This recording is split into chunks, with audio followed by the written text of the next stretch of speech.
नमस्कार। आज हम एक बहुत ही प्यारी और सीधी सादी सी कहानी को समझने वाले हैं। एक ऐसी कहानी जो एक बड़े सवाल का जवाब देती है। वो सवाल ये है कि भाई जब डर बिल्कुल सामने आकर खड़ा हो जाए तो हमारी सबसे बड़ी ढाल क्या बनती है। ये कहानी है विश्वास की, आस्था की, उस अद्भुत शक्ति की। हाँ, तो कहानी में आगे बढ़ने से पहले बस एक पल के लिए इस सवाल पर रुकते हैं। सोचिए जरा, जब जिंदगी हमारे सामने कोई बहुत बड़ा डर लाकर खड़ा कर देती है, तब हम किसका सहारा ढूंढते हैं, किसका हाथ थामते हैं? बस, हमारी आज की ये पूरी कहानी ना इसी एक सवाल के चारों ओर घूमती है। तो हमारी कहानी का जो हीरो है वो एक छोटा सा लड़का है, जिसका नाम है प्रतीक। और देखिए, उसे सिर्फ एक बच्चा नहीं कहा गया, बल्कि एक भक्त कहा गया है। और भक्त का मतलब क्या होता है? मतलब ये कि उसकी जो श्रद्धा थी ना, वो कोई दिखावा नहीं थी, वो बिल्कुल सच्ची थी, एकदम दिल की गहराइयों से निकली हुई। असल में प्रतीक की पूरी पहचान ही उसकी आस्था थी। मतलब उसके लिए भगवान जगन्नाथ कोई पत्थर की मूरत नहीं थे। नहीं, वो तो एक जीती जागती शक्ति थे। एक ऐसी शक्ति जो उसे लगता था कि हर पल उसके साथ है। बस यही विश्वास, यही उसकी पूरी दुनिया थी।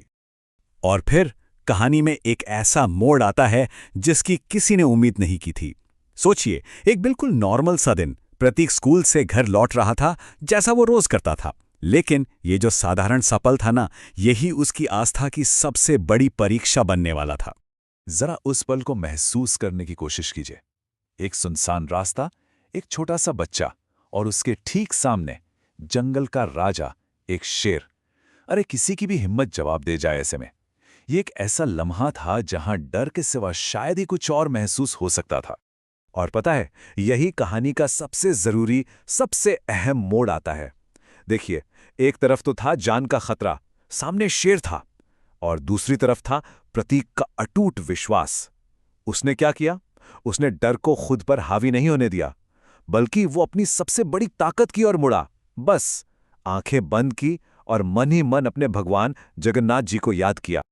और बस जैसे ही उसने अपना ध्यान डर से हटाकर अपने विश्वास पर लगाया ना, एक चमत्कार हुआ। उस घने जंगल में अचानक एक दिव्य, एक तेज रोशनी फैल गई। ये एक साफ इशारा था, एक संकेत कि उसकी प्रार्थना, उसकी पुकार सुन ली गई है।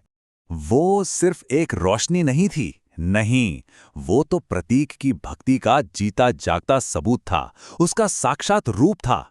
उसकी उस सच्ची पुकार को सुनकर जानते हैं क्या हुआ? भगवान जगन्नाथ खुद स्वयं उसकी रक्षा के लिए वहां प्रकट हो गए। तो उस दिव्य उपस्थिति का असर क्या हुआ? असर फौरन हुआ।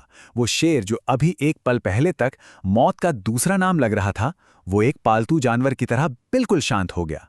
और प्रतीक को अपनी आस्था के इनाम में डर नहीं मिला, बल्कि उसे तो खुद भगवान का प्यार, उनका स्नेह मिला।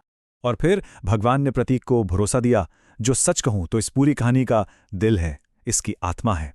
और ये संदेश सिर्फ प्रतीक के लिए नहीं था, ये तो हर उस इंसान के लिए है जो ये मानता है कि सच्ची आस्था रखने वाला कभी भी अकेला नहीं होता।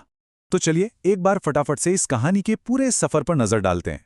देखिए, शुरुआत कहां से हुई? एक बड़े संकट से। फिर क्या हुआ? उस संकट का जवाब दिया गया। कैसे? आस्था से, याद करके। और उसका नतीजा क्या निकला? एक दिव्य उपस्थिति। और आखिर में क्या मिला?